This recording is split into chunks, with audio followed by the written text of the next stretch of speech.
Hello everyone, Shroomraver here, and today I have for you, finally, the first game of Parasect Germain's second season in the Pokemon Premier League. Yes indeed, it is here, it is back, we are very excited for this, it's going to be a fantastic season. As I say, today is going to be the video of the first game, and my first game was against Slyroh and the Pittsburgh Pyroar.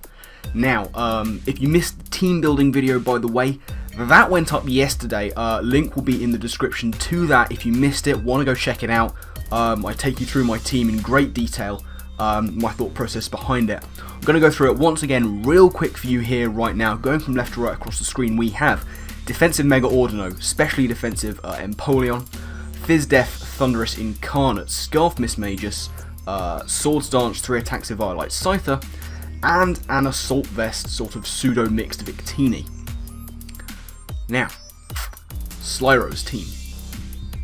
Once again going from left to right, let's take a look and see what Slyroh brought to the party. So, we have Gardevoir, Lantern, Typhlosion, Conkeldurr, Scizor, and Donphan. A fair amount of what I thought he would bring. I was a little bit surprised to see the Lantern, and looking at it I don't really know why I was surprised to see it. I said in my team building video that I wasn't necessarily expecting him to bring it, because I thought he might have other answers for Victini. Again, I don't really know why. Lantern should have been the go-to thing to come to mind. And then sort of looking at it, I saw Conk and I thought this is going to be a problem. I don't really have an enormous amount for Conkeldurr. His coverage can pretty much take out most of my team. Even his stab is not resisted by Audino, Mega-Audino of course being part normal. So Conk was a worry. I wasn't really sure how I was going to deal with it. My basic kind of thought process was get chip damage with Mega-Audino, wall it down as much as possible, and then probably try and revenge kill with either Mismagus or Scyther, because its coverage is very spooky scary. Also needed to find out exactly what kind of item he was rocking on Scizor. I assumed a choice band would be order of business. Looking at his team, I was kind of thinking what I thought it was going to be was probably sort of pseudo bulky Gardevoir, Fizdef Lantern, Scarf Typhlosion, Assault Vest Conkeldurr, Banded Scizor, sorry, and standard .jpeg physically defensive stealth rocking Elephant Man Donphan. That's what I was expecting to see upon this battle. My game plan hadn't really changed from what I intended to do. You know, wear things down as much as possible, look for the late game sweep. Looking at his team, the late game sweep proper option was going to be Scyther, I thought. Scyther could put in a decent amount of work against most of his mons. You know, Lantern was there instead of the likes of Musharna, but either way, if I get enough chip damage, I knew that Scyther could do the job. I just needed to get some kind of prior on the Donphan and the Scizor, and ideally paralyse that that Typhlosion. So that was my thought process going into it. Did things work? I guess we are about to find out as we head into the battle. Here we go. Okay, here we go. First battle against Slyroh. Now, I'm going to lead with my Mega-Audino. I wasn't sure if he was going to go with the Donphan, so I wanted to go safe middle. He does lead with Donphan. I've made a big error here. I should have just gone with what I thought and gone with Empoleon. But, as it is, I'm going to make that switch right now. If he wants to go for damage Earthquake, you know, like on Balloon, I can take it. But I think he's just going to go for his rocks, and that's exactly what he does. Fair enough for him. First turn, he was guaranteed to get them up. So now, he is going to have to switch out. He doesn't want to be taking a Scald, especially if I want a Balloon, and he can go into his Conkeldurr to threaten me, but I have no reason not to go for Defog, and that's exactly what I'm going to do. Problem is, with his Conk in, he can go for a Drain Punch, and my Audino is not going to be taking it, given that it's not Mega'd. So I'm going to make a switch into a defensive one that I have, which is Thundurus. He's going to go for the safe option and go for the knockoff, in case I wanted to go into Victini, I guess. And he knocks off my leftovers, but it doesn't do much damage. Here, I'm going to be able to go for the Volt Switch, just to get my initiative, and the fact that he stayed in, I'm pretty certain he's going to be going for the Ice Punch for damage, so I can go into my Audino now. He does indeed go for the Ice Punch, and this is going to allow me to get my Mega off next turn. Ice Punch not doing a lot. So he's going to make the switch and get on out of there and go into Bloodthirsty. That's his Typhlosion. And, you know, this is fine. It's going to be taking not very much damage from my stab. I'm going to go for the Mega Evolution and just going to go for the safe Dazzling Gleam, just to kind of gauge exactly how much damage I can do to Conk. I go for it on the Typhlosion and it does absolutely nothing. And the leftovers kick in, and this is where I realise he's brought this thing in to deal with Victini. It's not scuffed at all, he has got this to deal with Victini, and he kind of confirms that by going for Toxic. He is a very bulky, I believe, defensive Typhlosion. And I'm just going to go for the Wish. And this is where I start playing very badly around Typhlosion. What I should have done here was just go for Heal Bell. That's what I should have done, because I could tank any hit, get the Heal Bell off, and get myself back up to full. And I would have been sitting in a really nice position. I could have gone on from there. That is not what I do. Having realised that he's got this thing into Victini, I promptly switch into Victini, which is such a stupid idea. I shouldn't have done it. He's going to be able to go for the Heat Wave, but you know, it's not going to do an inordinate amount of damage to me. I am Assault Vest, I've got a Wish incoming, I'm back to full. So here, for some reason, I think he's going to switch out and I go for Energy Ball. I thought he was going to go into the Lantern, I don't know why. I'd literally just confirmed he had this for Victini. He had no reason to switch out. And what it means, the upshot of the whole thing, he can go for a Toxic. And now he can start doing what his Typhlosion's meant to do. Tank my hits from Victini, and start wearing me down. You know, this thing can take hits from a fully offensive Victini with a powered up item, let alone one that's Assault Vest. So I'm going to have to switch on out of there. I go back into Audino, as he goes for the Hidden Power Ground, I believe this was. Very nice idea to have on the Typhlosion. So I've seen a lot of his moveset, and yeah, it's really going to do a very good job at taking on Victini, so I've got to have another way around it. I'm taking far too much damage for my liking, and once again I'm going to start playing very badly here. He's going to go for the Heat Wave, which is going to do a lot of damage. I'm going to go for the Heal Bell to get rid of the Toxics that are on my Audino and my Victini. What again I probably should have done was gone for a Wish, you know. I had no real reason not to. But now Audino is looking really not very useful. So I'm going to switch out. I'm tired of playing around this thing. I'm just going to go straight into my Empoleon to directly threaten it. Now the upshot of that is he's going to be able to break my balloon with a Heat Wave and a critical hit to boot, which is unfortunate. It's damage I didn't really want to take. So he's going to switch out of there knowing that a Scald is incoming, and he's going to go into Jurgen. That is of course his Conkeldurr. Scald's not going to do much. I take risks going for this because I could have got a burn. If he's Guts, that's going to be a problem. But he doesn't take too much damage and I don't get the burn. That's crucial. Here, I'm pretty sure that a Drain Punch is coming. He doesn't want to mess around. He's got no reason to go for knockoff. He already has done. So, he goes for Drain Punch. I'm going to be able to make this very offensive switch, go into my Victini, and really start threatening things a lot. Here, I do have to hedge my bets. If the Typhlosion comes in, I can't go for Stab. So, I'm actually going to go for Zen Headbutt, as he does this time pull the switch into Light Bright. That is, of course, his Lantern. And this does a good amount of damage. A really good amount. But from there, not looking like I can take it out in one more hit with any move I've got. So, gonna go for the U-turn, revealing that I'm not choiced at this point. And that does a nice amount of damage to the Lantern, you know, it's a nice revengeable range. What I do here is kind of pseudo-sack off Shardino the Audino. You know I can take a hit. Can I take two? Who can say? There's a tiny possibility I can get a Wish off, as that score doesn't do too much. You know, if there's anything I can get a Wish off on, it's going to be the Lantern. But it doesn't happen. He's going to go for the Volt Switch. He's actually going to crit me. That did matter, but realistically, Audino wasn't doing much more for me. So, first Mon down, and it's one of mine. So, he is now going to make a switch and go into his Donphan on the Volt Switch. I'm just going to go straight on into my Empoleon. I'm not taking chances with this guy.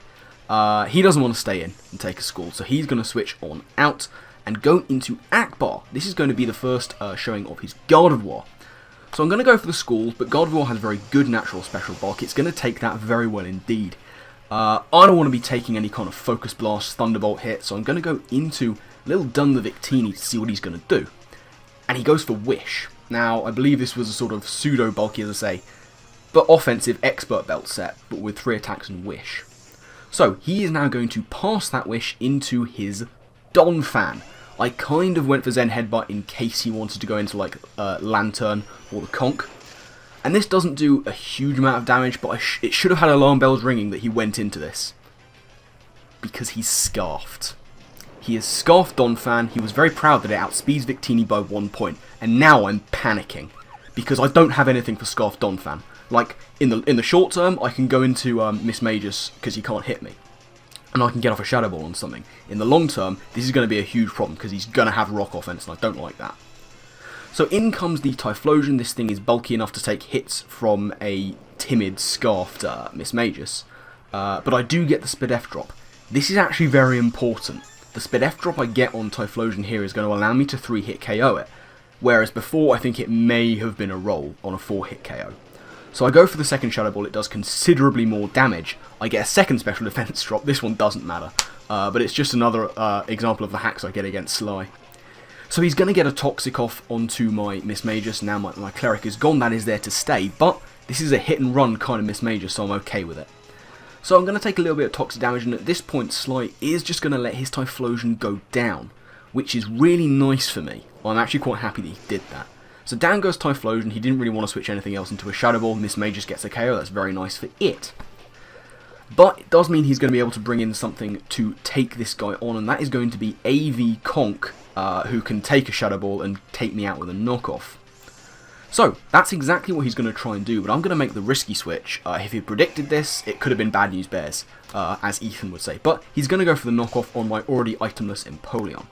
Here I go for the Scald. I need chip damage on this thing to set up for a late game sweep from something, and here I do get the burn. But this is more beneficial for me at this point. Right now what I need is chip damage on this thing. Empoleon's dead weight, it's going to go down to a Drain Punch whether he's Guts or not. And he's going to get a bit of health back, but the burn is more beneficial for me right now as we get towards the mid to late game. Chip damage is going to be better for me than Guts on him is going to be for him. So I can make the first appearance of Scyther here, who will easily be able to revenge this guy from that kind of range. He's going to make the switch and go into his Sizzle. So Scyther versus Sizzle going on right now. I'm going to go for the Aerial Ace, and this is going to do nice damage, just under half to the Sizzle. Really happy with the damage he did there. So I'm going to make the switch into my counter to Sizzle, which is of course my Thundurus. He packs the Aerial Ace in case of Chestnut. It does nothing, and now that I'm itemless, Knockoff won't do anything either, and I see that he is Life Orb. Very nice knowledge to have. Here though, I make a big play. I pull the double into Sorting Hat, predicting Lantern, because Lantern completely walls Thundurus, and I need more damage on it. I just really do. I need to make a play at some point to drag myself back into this game, because right now it's 5-on-3 and it is not looking good. So he's at about half range of health with Lantern. I take a bit of toxic damage, and I just want damage on this thing. So, gonna lock myself in once again on Shadow Ball, and get a crit, just miss out on the KO. So Lantern is down into the red. He goes for the Volt Switch to get that initiative. I'm at about half health, and he is going to go into his Donphan. And now we're going to see the end game, because I can't take this thing out from full. Even if he wasn't at Sturdy, I wouldn't be able to take him out from full. I go for the Shadow Ball. Look, can I get a desperate crit or something? I don't know. No. Take him now to just below half, and he has the Stone Edge. And that's going to take me out from there. And all I have left is Thundurus at half health, and a Scyther, and he is Scarf Donphan. So this is basically going to be a horrifically bad loss. But he misses a Stone Edge, and that is huge. Because Stone Edge KO'd my other two Mons, and suddenly we are right back in this. Hidden Power Ice takes out Donphan, 4-on-2. In comes the Conk. I can't go for a Volt Switch because I need Scyther now. Scyther just became hugely important for me. So I go for chip damage with the HP Ice. I know that an Ice Punch is incoming. He can't go for Drain Punch. He has to go for Hidden Power Ice. He gets a crit. Doubt it mattered. So, down goes Bohemian. It is 4-on-1. It is Scyther versus the world. A matchup that should never have happened. He should have hit that Stone Edge, but now I have a chance. 4-on-1. Scyther comes in. Aerial Ace. Bop. Down goes Conk. Obvious. We knew that was going to happen. Now it's 3-on-1. Can I drag this back? Can I rescue it from the jaws of defeat? In comes his next best option. That's going to be Sizzle. Now, Aerial Ace, I think it might have been a roll. Can I take it out? Yes, I can. Down goes Sizzle. It's little baby version Scyther taking it out, which was just nice to have. And now in comes Gardevoir. I know this thing probably has some bulk. I can't one-shot this. I go for the Bug Bite. It does good damage. Not enough. He goes for Stab Moonblast. Does he take out Scyther from there? Absolutely not. No, he does not. Second Bug Bite is going to be able to take down the Gardevoir, and now all he has left is a Lantern that we know has leftovers. He is not scarfed, and Lil Sizz is going to come through with the bug bite and take out Lantern. From the jaws of defeat, we rescue the most unlikely of victories. I don't even know what to say about that battle. We take the 1-0 win, that's the most important thing. But, my goodness. I mean, it's very difficult to put into words, that battle, because in one turn of game-changing hacks, it went from a 5-0 loss to a 1-0 victory. And, you know, Sly should have won that. The only reason he lost was because of measures outside of his control. He can't control the hacks, nor can I. None of us can. But he should have won that 5-0. That should have been one of the best starts to a season anyone could possibly have. But because of one bit of hacks, he loses at 1-0. And, you know, I don't know. Sly, if you're watching this, I am so sorry about that, because you did deserve to win that. I played badly. I prepped badly. I didn't bring the right mons. I should have been better prepped for certain ones of his threats. This is exactly what happened last time we played. I was ill-prepared and didn't play too well, but I won because of hacks, and that is absolutely the only reason I won this game, because he missed a Stone Edge at the crucial time. That's the only reason that I won this. I shouldn't have won it. I didn't deserve to win it. But we take wins however we can. This was a wake-up call. This was a massive wake-up call, because that is not a win that should be chalked up for Parasect Germain, but it is. We got incredibly lucky, turning what should have been a terrible start to the season into a very fortuitously decent one. We have a win, 1 from 1. That's important. That's the bottom line. It's not a win we should have had. Sly should be sitting at the top of the table right now because of a bit of hacks. He is not. But on a personal note, it was nice to see Slyther being able to clean up, so at least that went to plan. But really, I was surprised by a very, very well put together team. That Scarf Dawn fan in particular was excellent. But, as I said, the bottom line is we have managed to pick up a win, desperately, fortunately, from the jaws of defeat, to get our season on track. But as I said, that was a massive wake-up call. I need to be better. My team is better than this. I like to think that I'm a better coach than this. I need to prep better and I need to play better. I need to be more intelligent when I'm playing. So, as I say, we get off the mark with a victory, which is good. So, where do we go from here? We need to be playing better. And next week is going to be really, really crucial, because we're playing one of the new people to the league. That being Evelyn, coach of Herdia Bremen. And this is a match that's been scaring me ever since she joined the league, because she is something of an unknown quantity to me. I don't know how good she is. She's got a very offensive team, and she is one of the premier shit talkers in the league, which is fine, but I don't know if it's justified or not. For all I know, it could well be. The only things I really know about her is that she shit talks anyone and everyone, and she wants 5-0 Charlie in a friendly. So this is going to be a really, really crucial game. I need to show that I can win without having to rely on hacks. I need to show that I can consistently be one of the best coaches with one of the best teams. That is vital. But we are going to do it, you know? As I've said a couple of times already, this was a wake-up call. I am awake. I am ready for the next challenge. That is going to be Evelyn. So Evelyn, coming for you next. You go down next week. You do. So, that is going to be it from this video. We have our first win, which is grand. It's a platform for us to go on and try and do better things. So, important things to note. Links in the description to my opponent from this week, Slyroh of the Pittsburgh Pyroar. He's a very good friend of mine. So definitely go check out his channel. You'll be able to see his side to this battle, his team building, all his other fantastic videos. He does some cool LPs and some nice sort of showdown shenanigan-y stuff going on there as well. Definitely go check him out. Also, links in the description to the PPL Twitter and YouTube. I forgot to mention this in my team building video, which is also going to be down there. But, you know, for all things PPL, to keep up with all the news, transfers, everything you need to know, check out the links to the YouTube and Twitter. You'll find some Meet the Manager videos, playlists to all the games that happened I think should be there as well. You'll also be able to check out all the stuff happening in Division 2, which is going on parallel to Division 1 Part 2. So, that is going to be it from this video. We have our first win, but we need to be better. That is what we've learned from this. We got lucky, we need to prove that that's just not all we do. We need to win off our own merits. Next week, Evelyn and the Herdia Bremen, we will win off our own merits. So, stay tuned for all new things PPL and various other videos on the channel. Thank you all very much for watching. Keep supporting Parasect Germain, guys. We are going for the top. But as I say, that is going to be it from me. Thank you once again for watching. And I guess with that, I will see you next time. Laters.